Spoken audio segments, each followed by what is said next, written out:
Hey everybody, welcome back to Constructive Conversations. My name's Zach Daniel with Victorian Finance. And I'm Luke Barksdale with Viz 3D Space. So Luke, what we're going to talk about today is several topics, kind of make it a little bit longer of an episode as we wrap up our season 2 finale here. But we're going to discuss markets that people are moving into nationally. Yep.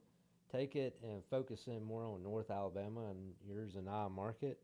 Then we'll kind of update where the market is at with interest rates and what's going on in the news, and then give a sneak peek of what season 3 of Constructive Conversation is going to be about. Yeah. So starting out, the markets people are moving to right now. I think we're obviously in North Alabama, Huntsville. It's one of the biggest. It is the biggest city in Alabama, and just really thriving. I think we're in a little bit of a bubble as far as the rest of the nation's concerned. It's nice to be here. I would say so. But there's other bubbles in the nation too. Yeah. Some of those areas are really like the Carolinas. Yeah. There's lots of new construction and lots of people moving to that area of the nation. Tennessee, Florida, and Texas. Texas right now is the new construction capital of the United States. That's where most of the new construction is happening right now. Yeah, I think, just the Southeast in general, you've got, obviously there's political reasons. Some of those political reasons end up driving some commerce into these areas. The commerce expands, they move jobs, and that's where we see a lot of boom and growth that we have locally as well in some of these areas. And not necessarily like in the big cities, but in the surrounding cities of the big cities. The suburbs of them. Yeah. And that really goes to one of the other driving factors is affordability. More of the southern regions, it's just more affordable to live in than the northern regions. Like drastically so. Like way, way more affordable. Yeah, I know people that live kind of in the far northwest, and just for the house that you can buy there versus the house that you can buy here is so drastic. We have people relocating from Colorado, California, Arizona all the time, and just for what they can afford here versus what they're affording back home is night and day. I mean, a lot of places up north, you're seeing $400 a square foot in some places. It's just like an average build cost coming on. Yeah. Here, that's like a premium home. That's a very, very, very nice home that didn't appraise. You came out of pocket with some serious cash to get it done, right? We're more around anywhere from the 225 to 275 a square foot. Even some of the nicer places here are 300s. Yeah. So there's so much more house that you can get with your dollar here. That's right. And another driving factor, in the South, weather is more favorable, especially in the winter months. We're not going to get the huge blizzards and be shut down for long periods of time here. It is hot. Yeah, weather fluctuates a little bit more, but I think what you're seeing too is there's a reprioritization of quality of life over just the convenience of being in a big city. Yeah. You've seen a lot of people who say, I'm going to the suburbs where, I got a little bit of a neighborhood, maybe a little bit of land, maybe they move out a little bit. Getting that outdoor lifestyle that the South gives. I agree. I mean, there's a lot of live and play activity, especially now. I know it's not as prevalent now as it was during COVID, but there's still a lot of remote working job opportunities. And if people can kind of move here and have a better quality of life, more comfortable living financially, and plenty of things to do activity-wise, and still be able to work from wherever. Yeah. That's still a lot of possibility in that region. Oh, yeah. And, I think you see it now, you can just drive down.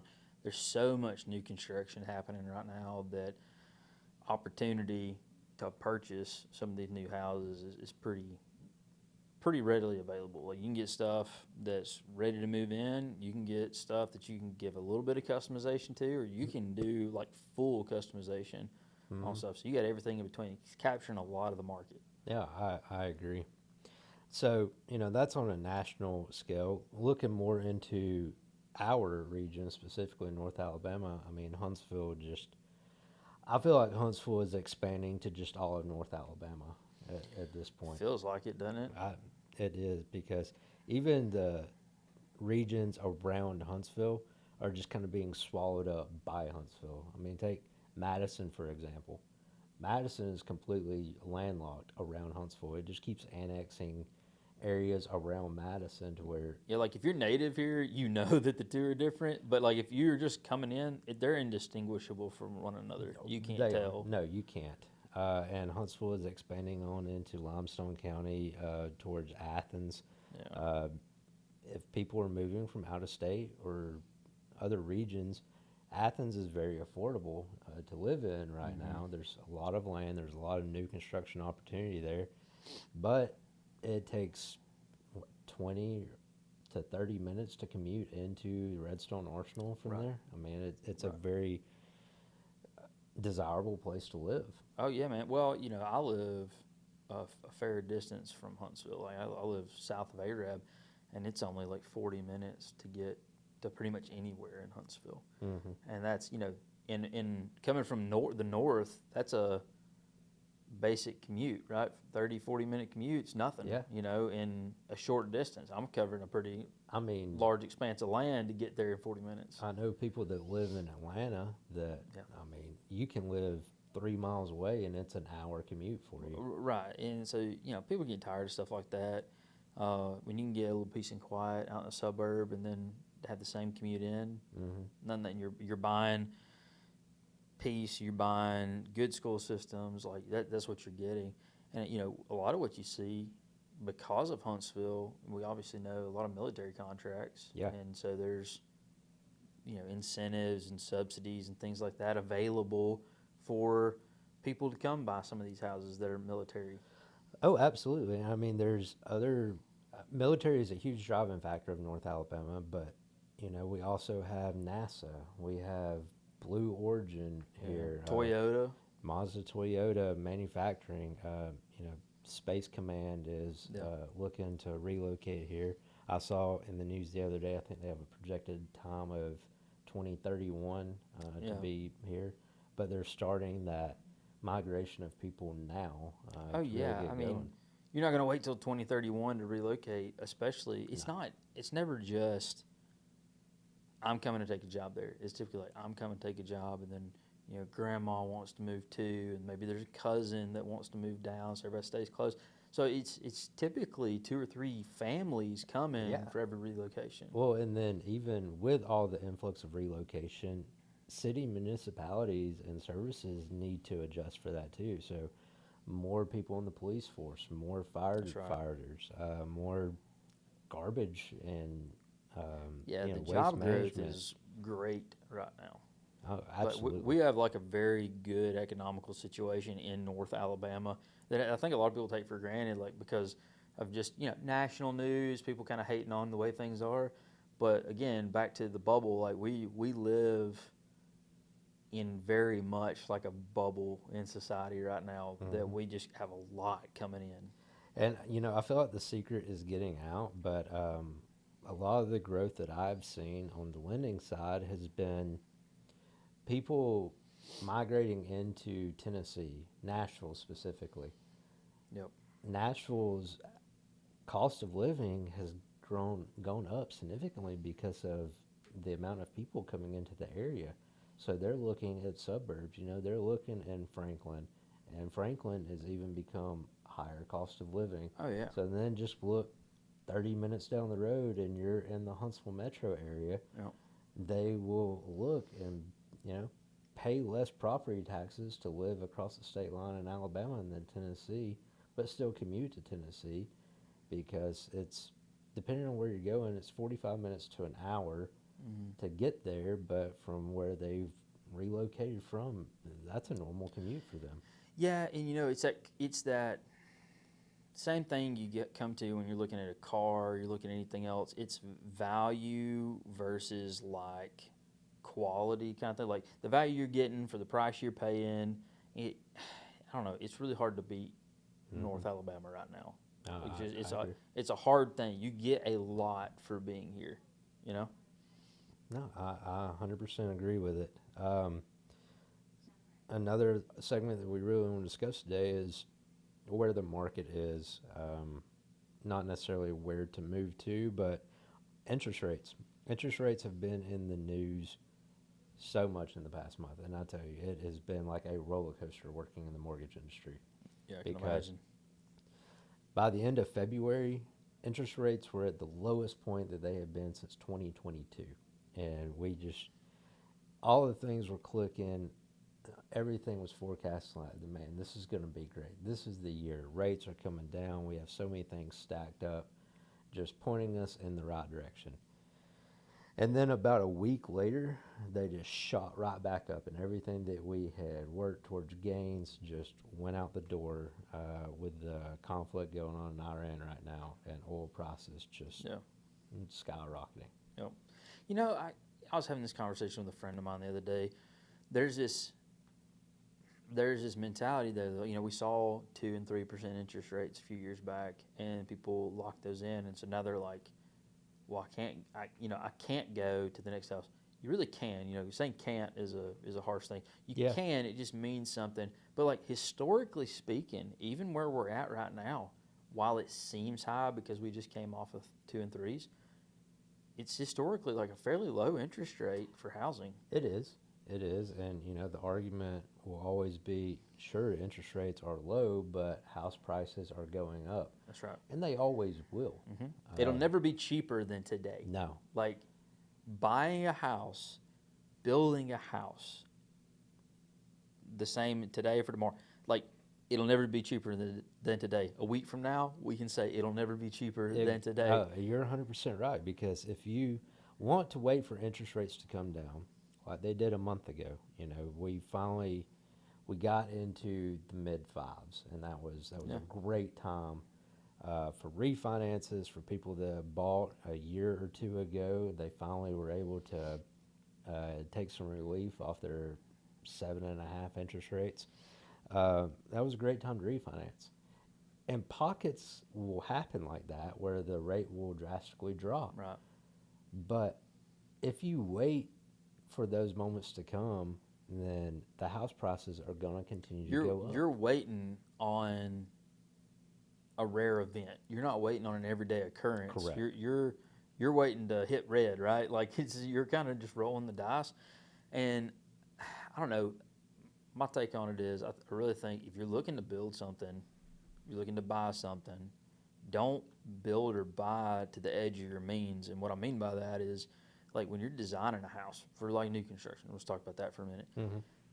Don't if your budget is 700,000, don't put 700,000 in the house alone, right? Like take it as a package, right? You need to think about how many points can I buy? How do I factor that into the financing? Like if 700 is the number, that all needs to fall within there, which may mean a little bit less finishes, a little bit less square footage to get you in that custom home. Yeah, and I know we've talked about it tons before, but if you have to find land Oh yeah.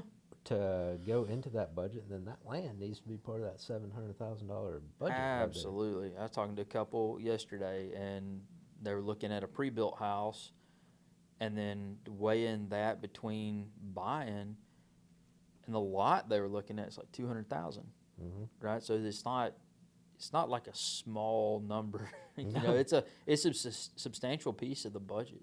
Yeah, and I mean, land is just as expensive as building is. Land Right. is never going to be getting cheaper. No. It's no different than, if you talk to a financial advisor, they'll always tell you, when's the best time to invest? Yesterday. Yeah, that's right. The second best day is today. The longer you wait to invest, you know, you're just going to be missing out, because time in the market is better than timing in the market. Yeah, if you don't want to do anything, there's nothing wrong with that. That's fine. Sit tight. Maybe you're in the exact perfect spot. But like if you are wanting to do something, then the only thing between you and making that decision is coming up with that team and that plan that we keep talking about. Mm-hmm. Now, once you're there and you have that and you have a plan and the desire to do the thing, you should do that, because it's not you're not gonna wait 12 No. months and go, oh my gosh, like I'm worlds better. Make the move, if you can afford to do it, and then catch whatever refi waves you can after the fact. Exactly. You know, refi is different than purchase. Refi, timing the market is everything. Right, That's absolutely. when you make moves. But you need to get in the market, start building equity That's right. now because Otherwise, you just wait forever. yeah, You'll just sit and you'll keep having the same conversation with yourself. Well, it'll be cheaper next year. Well, it'll be cheap. Maybe lumber will go down next year. It's not going to. uh-uh. Like your oil prices in Iran are not causing the materials to spike over what they have been over the past 12 months. It like we're just expensive, man. Like building is just high right now. Yeah. So, you know, we've kind of touched on it. I just know people always are going to want to know, why are rates going up? I mean, if what I say is true, if all the things are kind of stacking up, like this was going to be the year that rates are coming down, then why haven't they? Why did they temporarily come down then shoot back up? You know, and the answer is just really, there's so many factors that go into interest rates. Um, we talked about the oil prices. That did have a heavy impact because that the oil prices going up increased inflation and really made the bond market be kind of volatile. It didn't know what it wanted to do. That's right. People who were investing in one thing pulled out and investing in other things, and that just really changes what the bond markets do. Yeah, it's largely political. It 100% is always going to be political. Yeah. You know, the Feds met this earlier this month or last month now and decided to hold interest rates Right. because of where the inflation rate was. They had been cutting rates the last four times that they met, Right. and they were projected to cut them throughout the rest of this year. And then they just all of a sudden came out and said, well, based on the job numbers and where inflation are, we're going to hold them right now. Yeah. Um, and that just is really the main drivers of what causes interest rates to fluctuate the way they do. And it's nothing that anybody can ever predict or control. Right. Yeah, and it's one of those things like you got a new Fed chair going in. We said in May, right? Going into May, so who knows, right? Like that he's going in. There's a political push by the Trump administration to have lower rates to keep promises fulfilled. At the same time, you do have the Iran stuff going on, so there's got to be a balance struck between those things, and where they find that, we're all just kind of riding that wave. Yeah, yeah, we absolutely are. But you know, that's kind of where the market is at right now, and it's there's still people moving in the regions that we discussed. There's driving factors of the work-life balance. There's the comfort level. There's the affordability. So it's all kind of across the southeastern region. And then kind of diving into our market specifically, we got the military contracts, we got relocation for tech to support the DoD, we have Blue Origin, we have NASA, Space Command, FBI, and we got Mazda, Toyota. So it's a great area to be in where we are at. And you know, that just really wraps up what we've had going on for season 2. It's a good kind of explanation point to put on to this season of just market validity and what this year is going to be holding for us. Yeah, man, we've covered a lot this season. You know, we've covered buyers, we've covered sellers, insurance. I mean, like a whole bunch of stuff. So I think it's been a good one. I do too. I think it has been just a great thing for people just to be more educated about what's going on in the market and why it is a good time to look at buying, building, investing, whatever you want to do. Now is the time to do it. Yeah, absolutely, absolutely. So, Zach, you want to kind of, you know, as we wrap up this season with this episode, you want to kind of give them a preview of season 3 and talk about that a little bit? Yeah, so season 3 is something that I am really excited about doing. That's good. So season 3, we are going to really stay on the theme of maintaining your new home. Yeah. So whether you have just recently bought something or built something, it's yours and it's your investment, and you want to just maintain it and take good care of it. Yeah, a Because house is not something you can set on a shelf and forget about. It's always, it's like your car. You're changing oil, you're rotating tires. So there's always something you need to be keeping up with. How, when, who you should call. Like, those are the things. So, our heart in this is to, help you guys figure out how to get a home built. That's season one. Season two is, where does opportunity exist for me in the markets, and how some ways I can get plugged into that kind of stuff. And then season three is going to be like, okay, once you've done these things, how do you maintain it? because if you don't, it will be expensive. Yeah, how do you give it longevity? Yep. What are we doing? Maintaining your home, doing small things either monthly or annually, or biannually, is going to be something that is really going to make your investment last. Because if you neglect it, it will cost you a lot of money in the future. Yeah, so season three, we're going to be having electricians, plumbers, HVAC, maybe a builder, insurance agent, roofers, home inspectors, foundation. Yeah, we just kind of want to go through each layer of what a house is, so that people know, okay, like if I'm dealing with an issue here, that is the kind of person I call. You may call that person, but at least like what you're talking about and can kind of handle it. Absolutely. We'll talk about home warranties and getting appliances under warranty. And then, after your warranty period, or if you didn't do new construction, then what's something else that you can do? So I want to really emphasize, we'll get the professionals in here and really 100%. discuss week to week on ways to maintain your home and take care of your investment. Absolutely, absolutely. So this has been a great season two, guys, and we look forward to seeing you guys back here in season three. Thank you.